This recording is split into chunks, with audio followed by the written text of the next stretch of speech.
दंडवत प्रणाम चेचे। ना आपके दर्शन होते ना आपकी आवाज आ रही है। ज्ञानाञ्जनशलाकया चक्षुरुन्मीलितं येन तस्मै श्रीगुरवे नमः। नमामि हृदये शेषे लीलाक्षीराब्धिशायिनम् लक्ष्मीसहस्रलीलाभिः सेव्यमानं कलानिधिम् चतुर्भिश्च चतुर्भिश्च चतुर्भिश्चतुर्भिस्तथा षड्भिर्विराजते योऽसौ पंचधा हृदये मम। आचार्यवाच प्रणमामि भाष्य निबंध प्रबोधिनी स्थायितराश्रयास्ता मत्स्वान्तागत्य कृपाकृतास्ता मदीय वाचां विकयन् त्वलङ्कृतम्।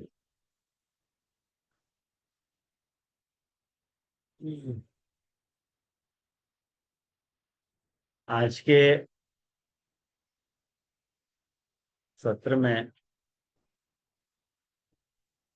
अचिंत्य महिमा में ये नाम आज अपन देख रहे हैं। अचिंत्य महिमा में ये कौन सा नाम है ये? 83। हाँ, 83 वाला में 83वां नाम है। 83वां नाम है अचिंत्य महिमा में।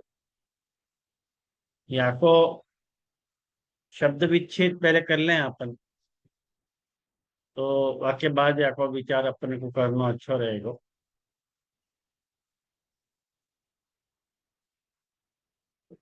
तो या में देखो, अचिंत्य, अचिंत्य, महिमा और मेय, ये चार पद आ रहे हैं। अ जो है वो निषेधार्थक है और महिमा मेय माने जाको चिंतन नहीं कियो जा सकते। अब ये अर्थ सुन के अपन को ऐसा ऐसी भ्रांति हो है कि ये तो नेगेटिव मीनिंग आ रही है या की, या को कुछ नेगेटिव टोन निकल रहे हो। ध्यान तो समझो, मेय को अर्थ समझो। मेय मतलब क्या हो गए है? मेय मतलब जाको नापतोल कियो जा सके वो मेय, माने नापने योग्य जो है वो मेय है। और यही तो देखो प्रमेय शब्द बने हुए हैं।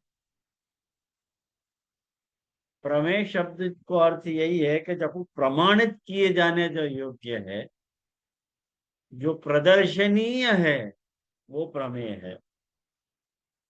और यही सु प्रमेयम भी बने हुए हैं। अभी देखो तीनों शब्द आप लोगों को बता रहा हूं ताकि आप लोगों को पता चले कि कब कौन से शब्द को प्रयोग अपन करते हुए हैं।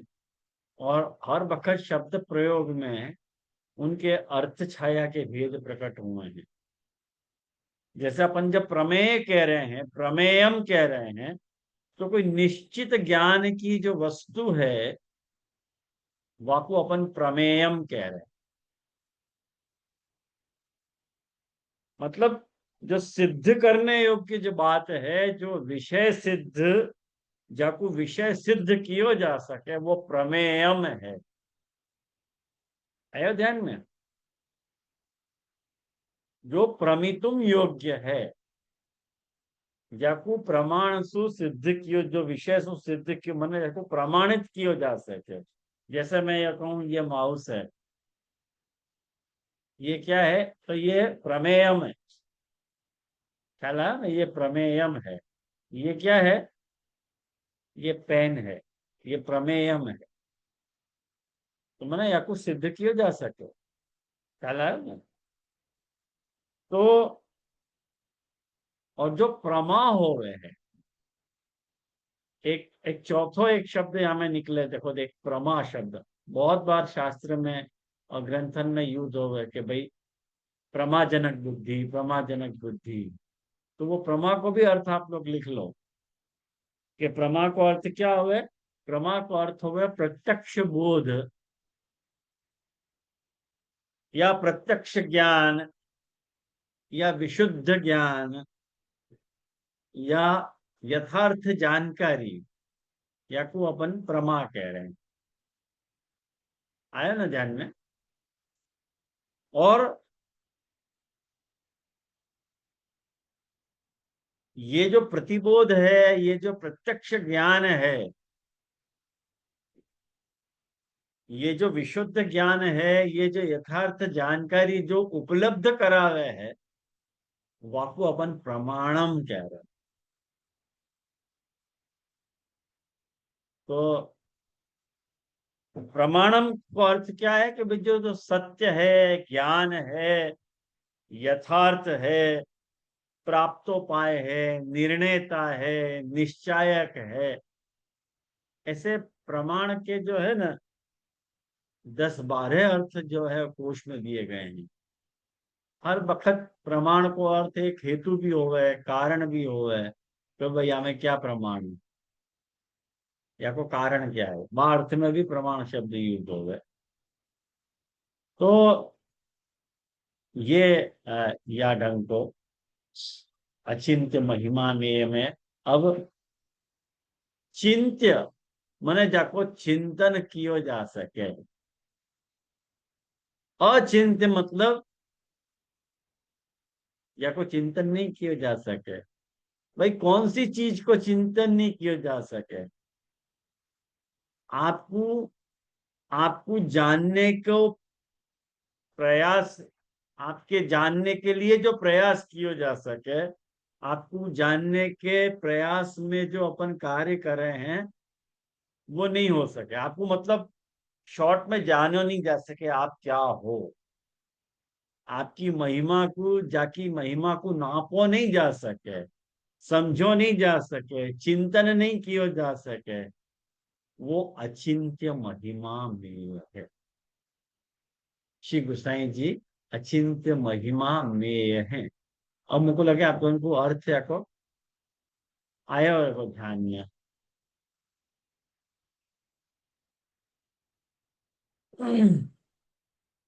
चलिए अब देवकी नंदन जी आप में क्या आज्ञा कर रहे हैं, सबसे पहले अपन वो देख लें। ये मैंने जो आपको मेय, प्रमेय, प्रमा, प्रमाणम, ये जो 4 बात आपको बताई और जाके अर्थ बताए, वो ध्यान में रखियो। अचिंत्य महिमा मेय के अर्थ में देवकीनंदन जी ऐसे आज्ञा कर रहे हैं कि अचिंत्यो, अचिंत्यो मतलब जो अचिंत्य है, मतलब न केना भी चिंतयितुम, कोई के भी द्वारा चिंतित करने के लिए वो योग्य महिमा वाकी नहीं है। बाकी महिमा कोई के भी द्वारा चिंतित नहीं करी जा सके, वाको चिंतन नहीं किया जा सके। तेन यासु वो अमेय है, वो अमेय, जाको नापो नहीं जा सकते। देखो अशब्द जो है ना, वो मेय के साथ भी जुड़ेगा और चिंतन के साथ भी जुड़ेगा।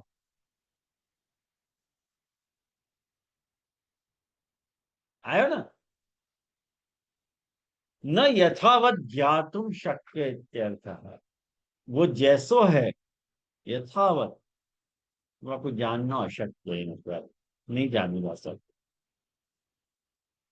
तो फिर कैसे जा सके कि महिमने वो सर्व ज्ञायन्ते, भाई वो महिमा के द्वारा ही पता चल सके, ऐसे तो पता चल ही नहीं सके। वो सएव यस्य अचिंत्य भवति, जाको महिमा के द्वारा ही जान सके, वो ही ये वो अचिंत्य होवे है। तो वाके अमेय में क्या शंका करना। भाई एक बात समझो, जाको चिंतन ही नहीं किया जा सके वाको समझो कैसे जा सके को।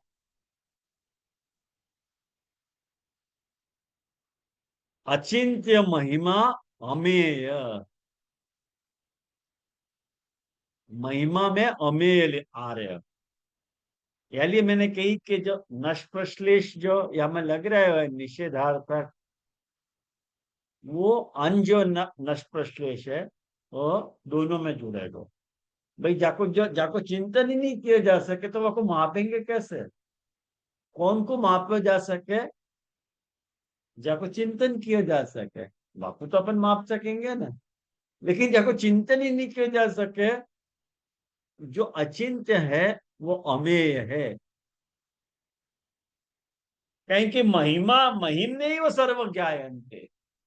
महिमा के द्वारा ही वको जानो जा सके। यस्य अचिंत्य भवति। लेकिन जो अचिंत्य हो जावे है, वाके अमेयत्व होवे पे क्या संदेह करना हो। ये कुल मिला के यहाँ पे देवकी नंदन जी आचार्य कर रहे हैं। सुनो, मुझको लगे मैंने स्पष्ट करी बात अपनी। जहां तक आपको अचिंत्य महिमा को भागवत संगति है, पुनः एक बार फिर भागवत को अध्याय नंबर 86 और सुबोध निधि के अनुसार जो है वो अध्याय जो है 83, वो अपन यहाँ में देखें। हमें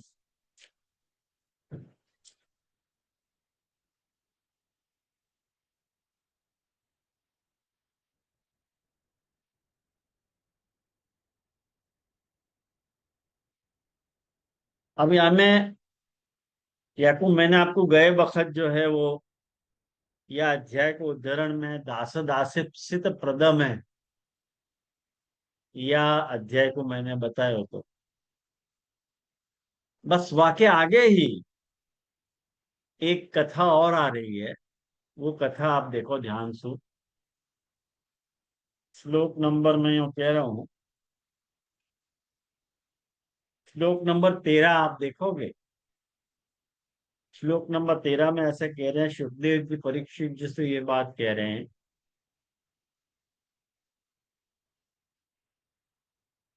कि विदेह की राजधानी मिथिला में एक गृहस्थ ब्राह्मण थे। उनको नाम હતો श्रुतदेव, और वो भगवान कृष्ण के परम भक्त थे। और वो एकमात्र भगवत भक्ति से ही परिपूर्ण थे। मैंने गृहस्थाश्रम में रहते भय भी कोई भी प्रकार को उद्योग नहीं करते थे। जो मिल जाता तो वासो अपनो निर्वाह कर देते। ये अयाचित वृत्ति जाको अपन कहे हैं कि बिना मांगे जो कुछ मिल जाए, जो आचार्य वृत्ति भी है कि बिना मांगे जो मिले वासो निर्वाह करना, वाको आचार्य वृत्ति कही जाए। और वाके बाद एक और कृष्ण भक्त थे मिथिला में। वो वह देश के राजा थे जो ब्राह्मण के समान ही भक्तिमान थे, और मैथिल वंश में प्रकट भय थे, और उनको नाम હતો बहुलाश्व। बहुलाश्व नाम के जो राजा थे, और उनमें अहंकार को लेश नहीं आता, ऐसे सुखदेव जी बताओ। और दोनों ही भगवान के प्यारे भक्त थे। तो ठाकुर जी ने सोचो कि क्यों न या वक्त में उनके पास जाऊं और उनको प्रसन्न करूं। तो ठाकुर जी ने दारुक सु रथ मंगवायो और विदेह की तरफ, विदेह देश की तरफ जो है प्रस्थान कियो। और वो सब पूरी कथा है, वो आप लोगों ने पढ़ लीजिए, वाक्य पर अपन विचार नहीं कर रहे। वो विदेह देश में पहुंचे ठाकुर जी। वाक्य बाद जो है सुखदेव जी ने परीक्षित से कही कि ठाकुर जी के शुभागमन को जो समाचार है वो सुनकर के जो है वो नागरिक और ग्रामवासियों के आनंद की सीमा भी नहीं रही।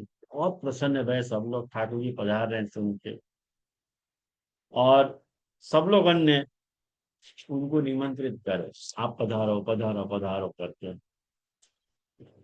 तो वहां पे शुद्धदेव और बहुलाश्व ये दोनों भी वहां पे आते, और दोनों ने ठाकुर जी को खूब आमंत्रित करे कि आप पधारो पधारो।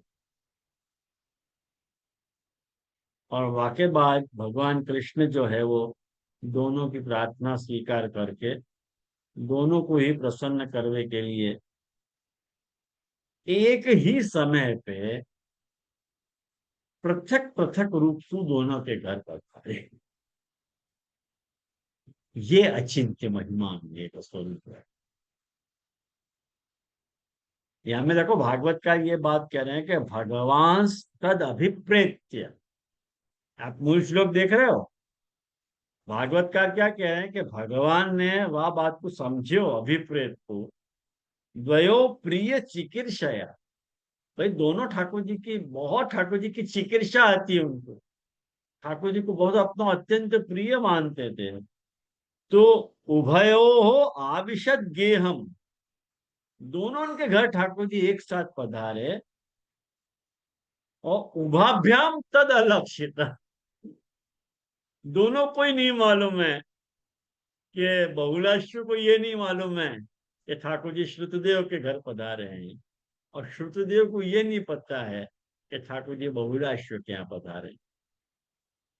दोनों सु अलक्षित है, दोनों को ये लग रहा है कि ठाकुर जी मेरे यहाँ ही विराजते हैं, दूसरे को मालूम नहीं भाई। एक दिन ये अचिंत्य महिमा है, अपने आप को दो रूपन में आपने विभक्त कर लिया एक साथ, और पता नहीं चलने दिया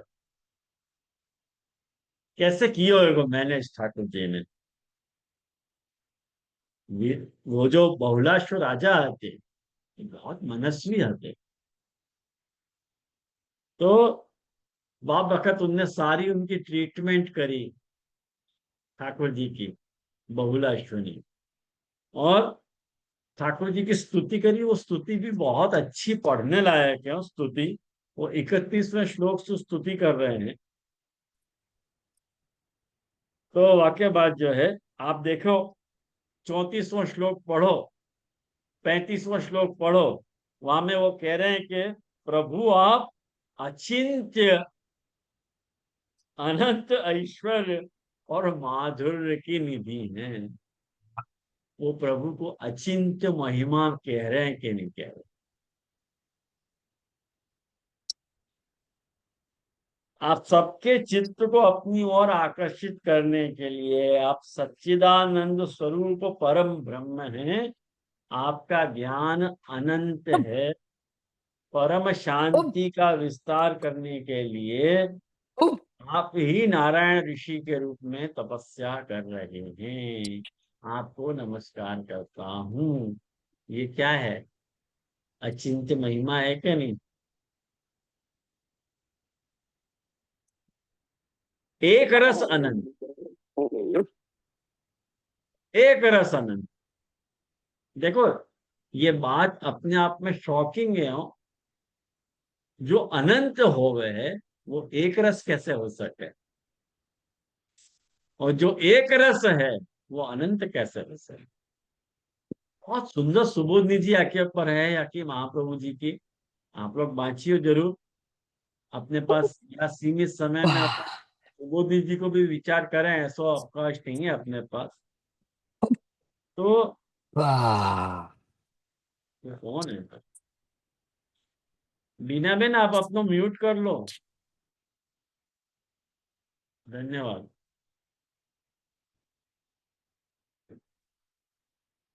और ठाकुर जी को विनती करी श्रुतदेव ने, अरे बहुलाश्व ने, कि आप जो है आप यहाँ पे विराजो, कुछ दिन तक हमारे साथ ही विराजो। ठाकुर जी ने स्वीकार कर लिया, और राइट कोई बात नहीं, मैं रहूंगा। जैसे यहाँ पे बहुलाश्व आनंदित हो गए थे, वहां पे श्रुतदेव भी आनंदित होते। श्रुतदेव ने, जैसे राजा बहुलाश्व भगवान कृष्ण के पधारने से आनंद मग्न हो गए, वैसे ही श्रुतदेव ब्राह्मण भी भगवान श्री कृष्ण और मुनियों को अपने घर आया देखकर आनंद विभल हो गए। उन्हें नमस्कार करके वस्त्र उछाल उछाल कर नाचने लगे। ये देखो तन्मयता को एक प्रकार है। श्रुतदेव ने चटाई पीढ़े कुशासन बिछाकर, वाके पास तो कुछ हंसो नहीं ना, श्रुतदेव के पास तो कुछ भी नहीं होता, तो वाके पास जो अवेलेबल साधन आते, वह साधन सो आने ठाकुर जी को सत्कार कियो। और वाके ऊपर ठाकुर जी ने उन श्रुतदेव ने ठाकुर जी के साथ आए भाई जितने भी हते मुनिया वगैरह, उन सबको बिठाए और सारे, और श्रुतदेव ने भी ठाकुर जी की इतनी सुंदर स्तुति करी है। आप देखो, ये 42वां श्लोक पढ़ोगे ना आप, वहां में तो देखो ये कह रहे हैं कि मैं तो घर गृहस्थी के अंधेरे कुएं में गिरा हुआ हूँ, अभागा हूँ। मुझे भगवान कृष्ण और उनके निवास स्थान ऋषि मुनियों का, जिनके चरणों की धूल ही समस्त तीर्थों का तीर्थ बनाने वाली है, समागम कैसे प्राप्त हो गया। तो अब ये शुद्धदेव जो 44वें श्लोक में स्तुति कर रहे हैं, वह स्तुति पे जरा ध्यान दो आप। देखो वो ये बात कह रहे हो कि आप व्यक्त अव्यक्त रूप प्रकृति और जीवों से परे पुरुषोत्तम। देखो ठाकुर जी को वो पुरुषोत्तम मान रहे हैं, और वो कैसे पुरुषोत्तम, जो व्यक्त और अव्यक्त से परे हैं, ऐसा पुरुषोत्तम मान रहे हो। फिर भी साकार को, निराकार को मानते भय भी अपने घर आए जो ठाकुर जी को जो साकार स्वरूप है, वह साकार स्वरूप के महिमा में वो खो गए हैं। ये प्रभु की अचिंत्य महिमा है। ये एक महिमा को ठाकुर जी को स्वरूप आप देखो, कह रहे हो कि मुझे आपने जो दर्शन दियो, मुझे आपने आज ही दर्शन दिया हो, ऐसी बात नहीं है। आप तो तभी से सब लोगों से मिले हुए हैं। देखो ये बात कितनी सटीक कह रहे हो। ये जब से आपने अपनी शक्तियों के द्वारा इस जगत की रचना करके आत्मसत्ता के रूप में इसमें प्रवेश किया है, जैसे सोया हुआ पुरुष स्वप्न अवस्था में अविद्या के कारण मन ही मन स्वप्न जगत की सृष्टि कर लेता है और उसमें स्वयं उपस्थित होकर अनेक रूपों में अनेक कर्म करता हुआ प्रतीत होता है, वैसे ही आपने अपने में से ही माया से जगत की रचना कर ली है और इसमें प्रवेश करके अनेक रूपों में प्रकाशित हो रहा है। ये क्या कह रहे हो ठाकुर जी लोग, जो स्तुति कह रहे हो है वो अचिंत्य महिमा में एक वर्णन है। ख्याल में आयो। तो आ, ये जो ठाकुर जी को देखो स्वयं प्रकाश कह रहे हैं ठाकुर जी को, ये आके एक एक संबोधन श्रुतदेव के ठाकुर जी को जो मैंने किए हैं, वो बहुत समझने लायक संबोधन है। कब मैंने कभी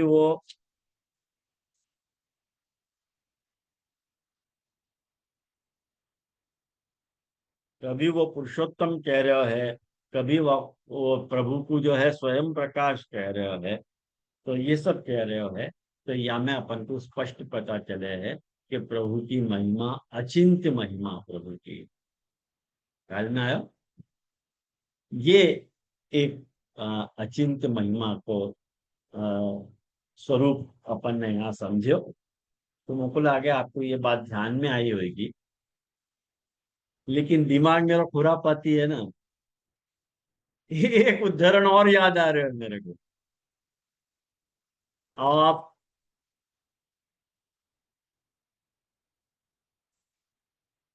अध्याय नंबर 89, 89 अध्याय निकालो। वहां में भी प्रभु के आप अचिंत्य महिमा देखो। प्रभु की अचिंत्य महिमा देखो कैसी प्रकट हो रही है। वो तो यह अध्याय की जो सुबोध निधि है वैष्णव, जस्ट पार एक्सीलेंट सुबोध निधि है या कि पढ़ने लायक सुबोधनी दिया कि पढ़ियो आप लोग। भृगु जी के द्वारा त्रिदेवन की परीक्षा और भगवान को मरे भय ब्राह्मण के बालकन को वापस लाना। या में प्रभु की अचिंत्य महिमा को वर्णन आ रहे हो कि प्रभु की महिमा को चिंतन नहीं किया जा सके। शुरुआत या की या तरह से हो या अध्याय की कि एक बार सरस्वती नदी के तट पे जो है बड़े बड़े ऋषि मुनि बैठे रहते और उन लोगों में या बात पे वाद विवाद भयो कि त्रिदेवन में कौन बड़ो है, ब्रह्मा विष्णु के महेश, ये बताओ कौन बड़ा है, तीनों में से बड़ा कौन है। अब सब लोग मिलके नक्की कैसे कर रहे हैं। तो वह वक्त वह सभा में भृगु जी आते, ब्रह्मा जी के पुत्र हो, तो उन्हें कहा भृगु जी को ही भेजो ब्रह्मा जी के पास, ब्रह्मा जी से पूछ के आए। उनने कही कि ब्रह्मा जी की सभा में गए, पहले वो भृगु जी के मने ये तीनों की परीक्षा करने के लिए भृगु जी को भेजे कि भाई तुम तीनों की परीक्षा करके आओ, तुम बहुत योग्य हो, ब्रह्मा के बहुत सो चतुर पुत्र हो एकदम। अब भृगु जी वहां गए ब्रह्मा जी के पास, तो उनके धैर्य की परीक्षा लेने के लिए उन्हें नमस्कार नहीं करे हो ब्रह्मा जी को, बिना नमस्कार किए वहां से आए। और यहाँ तो ब्रह्मा जी आग बबूला एकदम, सहन नहीं भय उनको। और लेकिन जब ब्रह्मा जी ने देखा कि ये तो मेरा पुत्री है, तब उनने विवेक बुद्धि से अपने क्रोध को दबा लिया। परीक्षा तो हो गई ना, क्रोध आया मतलब बड़े तो नहीं है। ताके बाद उन्हें कही कि विष्णु तो भोग विलास में होंगे, चलो अपन शंकर जी के पास जाना। कैलाश गए, शंकर जी ने देखो कि मेरे भाई आए हैं, शंकर जी के भाई हैं भृगु जी, ख्याल आया ना। तो भाई के पास गए तो भाई भाई में तो समानता को व्यवहार हो रहा है, पूजन को काम व्यवहार हो रहा है। तो महिषी भृगु जो है ये आलिंगन करने के लिए ठाक शंकर जी उनको पधारे, तो उनने तिरस्कार कर दिया कि तुम तो लोक और वेद की मर्यादा को उल्लंघन करो, यानी मैं तुमसे गले नहीं मिलूंगा। यहाँ महाप्रभु जी ने सुबोधि जी में ये बात बताई है कि इन्हें मनसा भी अपराध कियो और वाचा भी अपराध कियो, बोले भी खराब और मन में भी ऐसा सोचो कि तो मेरा भाई है या पिता, मैं वंदनीय मानूंगा, क्यों ऐसे बात करी। उनकी आंखें चढ़ गई शंकर जी की या वाक्य पे, या बात के ऊपर शंकर जी की आंखें चढ़ गई, क्रोध से लाल लाल हो गए और भृगु को मारना चाहे हो। लेकिन वही समय जो है सती जो हती, उनने महादेव जी के पैर पकड़ लिए और बहुत उनके क्रोध को शांत करो। उसके बाद ये भृगु जी जो है वो विष्णु के निवास स्थान पे गया और वहां पे जो है वो लक्ष्मी जी हती। लक्ष्मी जी, विष्णु जो है लक्ष्मी जी की गोदी में अपना सिर रख के लेटे भये जाते, वही विष्णु की जो मुद्रा है। और भृगु जी ने जाके उनके वक्षस्थल पे एक कस के लात लगाई और वो शैयासु ठाकुर जी ने, विष्णु ने क्या किया, लक्ष्मी जी के साथ उठ बैठे और झटपट अपनी शैया से नीचे उतर के मुनि को सिर झुकाया, प्रणाम कियो और बोले कि हे ब्राह्मण, आपका स्वागत है, आप भले पधारे, आपके पैर को तो कुछ लगी नहीं, मैं क्षमा करियो, आप आए मैंने मैंने देखियो नहीं। या के ऊपर अपने आप बहुत बड़ी एक कहावत है, आप लोगों को पता है कि नहीं, बहुत बड़ी कहावत है नहीं पता कि नहीं है। है, नहीं पता है। नहीं पता है। क्षमा बड़ेन को चाहिए, छोटेन को उत्पात, कहा प्रभु को घट गयो जो भृगु ने मारी लात। ये अपने की कहावत है कि क्षमा बड़ेन को चाहिए, छोटेन को उत्पात। छोटे तो उत्पात करते ही रहना है, लेकिन बड़ेन को क्षमा करनी आनी चाहिए। और कहा हरि को घट गयो जो भृगु ने मारी लात। भृगु ने ठाकुर जी के वक्षस्थल पे लात मारी, तो उल्टे विष्णु ने लक्ष्मी था ब्राह्मण से कही कि देखो यहाँ पे ठाकुर जी के, तो आप लोगों को मालूम है कि ठाकुर जी के वक्षस्थल पे चरण को चिन्ह है। वो चरण को चिन्ह भृगु जी को है। और यूं कह रहे कि मेरे हृदय में लक्ष्मी है ना, वो भी आपकी सेवा करेगी। खुद को तो नियुक्त करे इस सेवा में, अपनी वाइफ को भी नियुक्त कर दी कि तू भी इनकी सेवा कर। लक्ष्मी जी मने यूं कह रहे हैं कि अब आपके चरणों से चिहित मेरे वक्षस्थल पर लक्ष्मी सदा सर्वदा निवास करेगी। तो सुखदेव जी ने कही कि भगवान ने जब गंभीर वाणी से यह प्रकार कही, तो भृगु जो है परम सुखी हो, तृप्त हो गए वगैरह वगैरह। ये सब जो है, ये सब हो गए। ये सब प्रसंग यहाँ पे पूरा हो गया। उसके बाद सुखदेव जी ने ये बात पूछी कि सुखदेव जी ने परीक्षित जी को कही कि हे परीक्षित, ऋषियों ने अपने लिए नहीं लेकिन मनुष्यन को संशय मिटाने के लिए ऐसी युक्ति रची थी कि पुरुषोत्तम भगवान के चरण कमलन की सेवा करके उनने अपना परम पद प्राप्त किया। ये तो खाली एक लीला मात्र थी, बाकी तो उनको नहीं मालूम होती। ऐसा थोड़ी, अपन को पता चलने के लिए कि धैर्य कितना आवश्यक है, विवेक कितना आवश्यक है वगैरह अपने को पता चलेगा के लिए। तो ये कथा हो गई यहाँ पे। अब जो अचिंत्य महिमा में की जो बात है, वो अब यहाँ से प्रारंभ हो रही है। बहुत सुंदर स्टोरी है ये। शायद बहुत सारे लोगों को ये स्टोरी नहीं भी पता होगी कि सुखदेव जी ने परीक्षित जो कही कि एक दिन की बात है कि द्वारकापुरी में ब्राह्मणी के गर्भ से एक पुत्र पैदा भयो। और जैसे ही वो पुत्र पैदा भयो और वाको पृथ्वी को स्पर्श भयो, और स्पर्श होते ही मर गयो। ब्राह्मण अपना मृत शरीर लेके, मैंने अपने बालक को मृत शरीर लेके राजमहल के द्वार पे गयो और वाको अत्यंत विलाप करो। और माने राजा को बहुत खरी खोटी सुनाई कि जो राजा धूर्त हुए हैं, कपटी हुए हैं, ब्राह्मण द्रोही हुए हैं, वाके कारण मेरे बालक की मृत्यु भई है। ये राजा के कर्मन को प्रताप है। ऐसे ब्राह्मण ने खरी खोटी सुनाई। या प्रकार वाके एक नहीं 8 पुत्र मर गए। और जब नवो पुत्र मरो, तो नवे बालक के मरवे पे जब वो वहां आए हो द्वारका में, बाप अखिल ठाकुर जी और अर्जुन साथ में वहां विराज रहे, दोनों वहां बैठे हुए थे।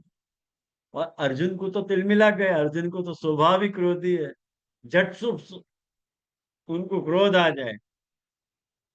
उनने ब्राह्मण की बात सुनी, वही वही वाने गाली दी राजा को वगैरह, खूब अपमान किया राजा को ब्राह्मण ने।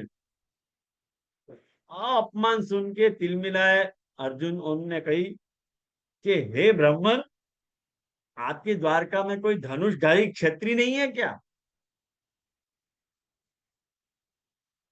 ये सब यदुवंशी ब्राह्मण हैं और प्रजापालन को परित्याग करके यज्ञ में बैठे हुए हैं।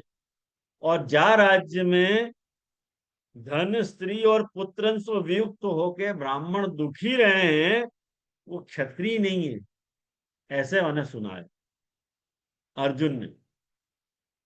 अब आप कमाल की बात यहाँ पे देखो।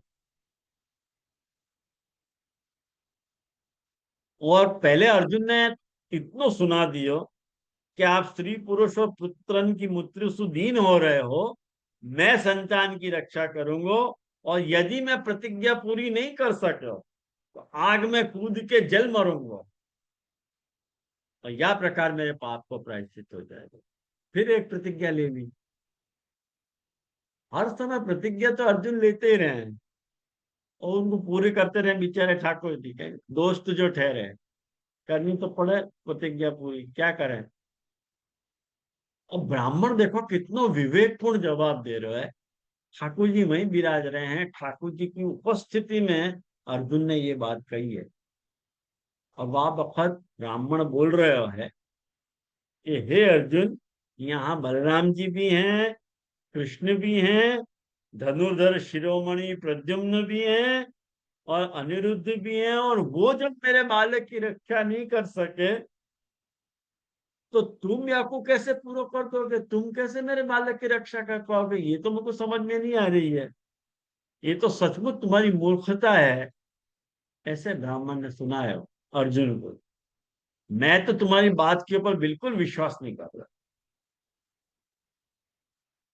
अर्जुन ने कही ऐसे मत बोलो, मैं बलराम नहीं हूं, मैं कृष्ण नहीं हूं, मैं प्रद्युम्न नहीं हूं। ना हम संकर्षणो ब्रह्मन न कृष्ण कार्ष्णिरेव च अहम अर्जुनो नाम।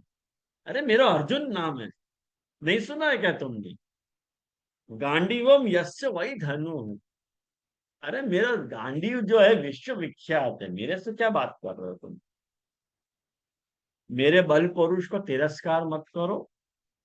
आप जानो नहीं, मैं भगवान शंकर को संतुष्ट कर रहा हूं और मैं मृत्यु को जीत के आया हूं। आपकी संतान ला दूंगा। ओके। जब ये अर्जुन ने ब्राह्मण को आश्वस्त किया तो मैंने 10वीं बार गर्भ रख्यो, गर्भाधान कराया ब्राह्मण ही को। और जब प्रसव को समय आयो तो अर्जुन के पास आए और बोले कि या बखत तुम मेरे बच्चा को बचा लो। डिलीवरी को समय आयो तब सुन के अर्जुन ने आचमन कियो जलसु, शंकर को नमस्कार करे, फिर दिव्य अस्त्र को स्मरण किया और गांडीव चढ़ा लियो। और वहां को जब प्रसव ग्रह હતો ब्राह्मणी को, वहां को पूरा धनुष को किला बना दिए, चारों तरफ धनुष लगा दिए। अब यहाँ में कुछ भी प्रवेश नहीं हो सकता करते। वाके बाद ब्राह्मणी के गर्भ से एक शिशु पैदा भया। वो बार बार रो रहे तो देखते ही देखते सशरीर आकाश में चलो गया। अब आप देखो, वो ब्राह्मण कृष्ण के सामने अर्जुन की निंदा करने लगे कि मेरी मूर्खता तो देखो कि मैंने यह नपुंसक की डींग भरी बातन पे विश्वास कर लिया। ऐसे अर्जुन को धिक्कार माना बहुत कुछ कही, वो अपन नहीं बने। अपन काय को अर्जुन के लिए बोले, कुछ देखो लिख रहे हैं सब पढ़ लो। के बाद अर्जुन ने सब चक्कर लगाए, सब जगह लेके अर्जुन भगे। माने महलोक आदि में अन्य अन्य स्थानों में जने कहाँ कहाँ गए वह बालक को लावे के लिए, लेकिन कहीं भी उनको वो बालक दिखे नहीं। अब निराश परेशान, क्या करे क्या नहीं करे। अब उनने कही कि अब मुझको अग्नि में प्रवेश कर जाना चाहिए। तैयारी कर ली अग्नि की। जैसे वो जरासंध के वक्त ठाकुर जी ने सूर्य को अस्त नहीं होने दिया, ऐसे याद आ गया भी ठाकुर जी ने क्या अब आया रास्ता पे चलो। तो क्या कि भाई अर्जुन, तुम अपना अपने तिरस्कार मत करो। मैं तुमको वह ब्राह्मण के सब बालक अभी दिखाए दूं। अचिंत्य महिमा देखो आप, ये अचिंत्य महिमा को प्रदर्शन ठाकुर जी कर रहे हैं यहाँ पे। आप देखो आज जो लोग तुम्हारी निंदा कर रहे हैं ना, वो हमारी निर्मल कीर्ति को गाएंगे हमेशा वापस, देख लीजिए।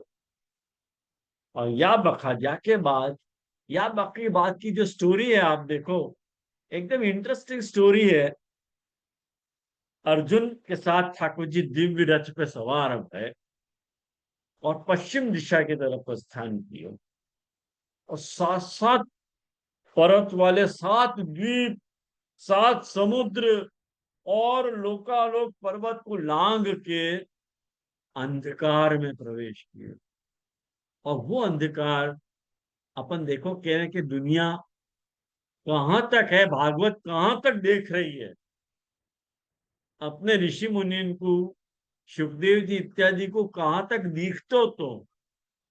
यह बात को स्पष्ट प्रमाण है ये भागवत। वह वो जगह ऐसी थी कि वहां में जो ठाकुर जी के 4 घोड़ा आते हैं ना, वो भी मार्ग भूल गए, कहेंगे अंधकार है तो। जहां तक लोकालोक पर्वत है तहां तक तो अपन को पता है कि यहाँ है, लेकिन वहां के आगे तो अंधकार है, वहां सूरज की रोशनी नहीं जा रही है।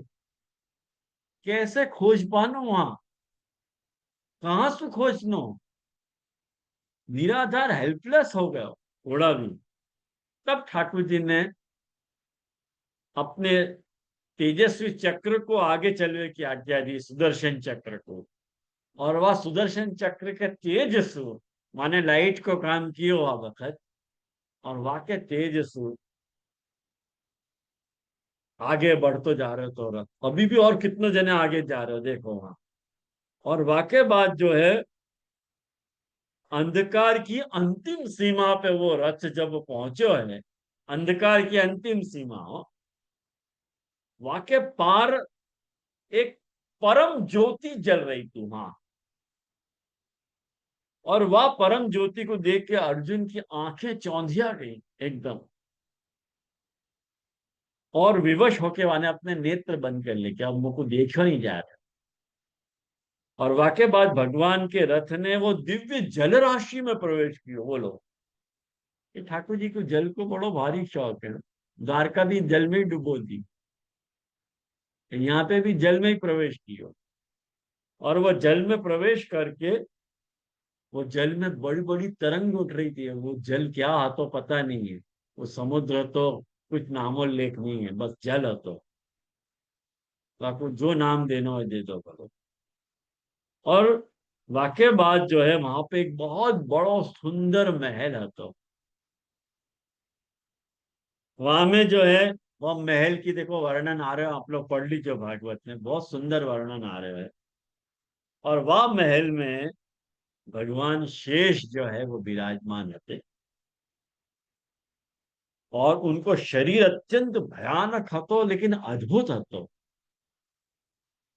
और उनके 1000 सिर आते, और प्रत्येक फण पे सुंदर सुंदर मणि जगमगा रही थी। ऐसा सब वर्णन आ रहे है तो। और वाके अंदर बीच में शेष के अंदर ठाकुर जी पौड़े भाई, भगवान अनंत, इनको नाम यदि देनो है कछु तो वाको भागवत नाम देवे है अनंत महापौर रहे।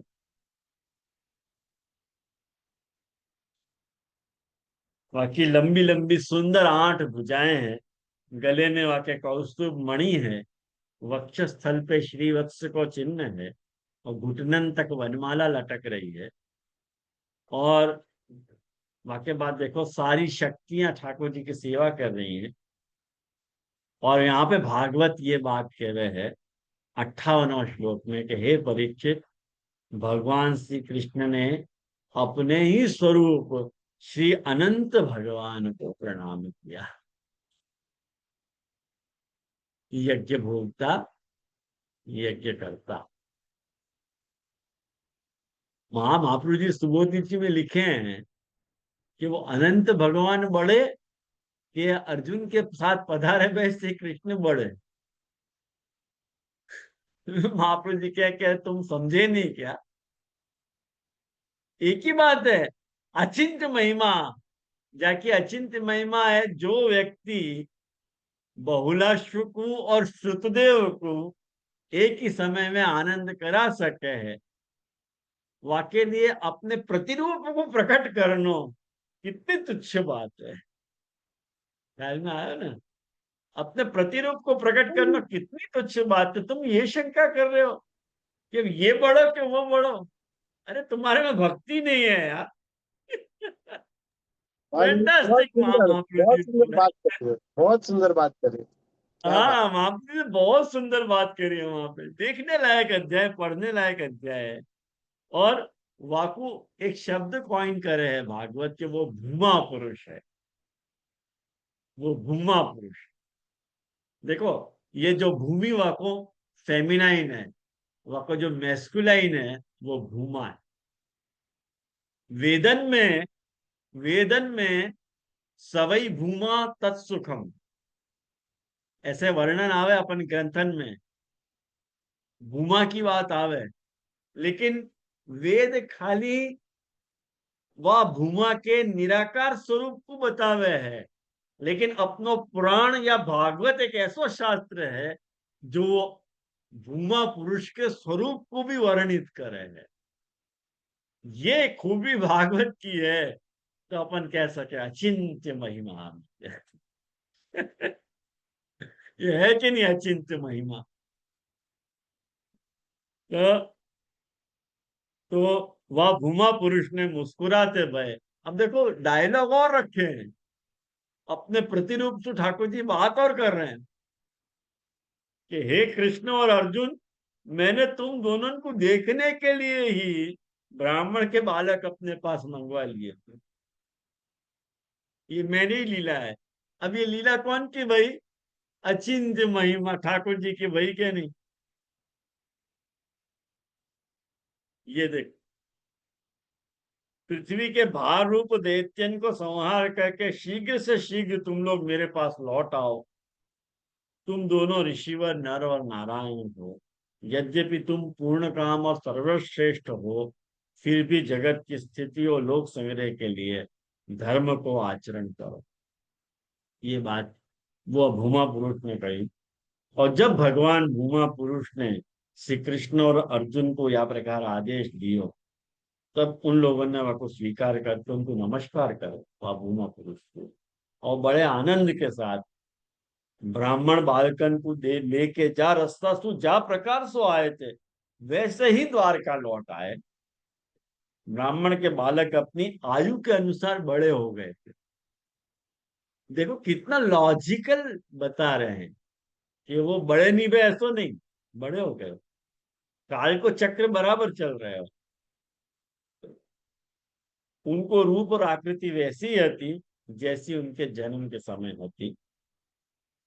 उनने भगवान श्री कृष्ण और अर्जुन ने उनके पिता को सौंप दियो, और भगवान विष्णु के वह परम धाम को देख के अर्जुन के आश्चर्य की सीमा नहीं रही है। एक बात देखो, उनने ऐसा अनुभव किया कि जीवन में जो कुछ बल पौरुष है वो सब भगवान श्री कृष्ण की कृपा का फल है। अरे भाई वो तो सच्ची बात है, वो परम धाम वो मैंने कभी नहीं देखियो, वो सच्ची बात है। लेकिन ये परम धाम को दिखाने की सामर्थ्य और वहां तक ले जाने की भी सामर्थ्य तो कृष्ण की आती नहीं, और कौन की आती? ये अचिंत्य महिमा में है। देखो भगवान ने ऐसी और भी अनेक ऐश्वर्य और वीरता से परिपूर्ण लीलाएं करी।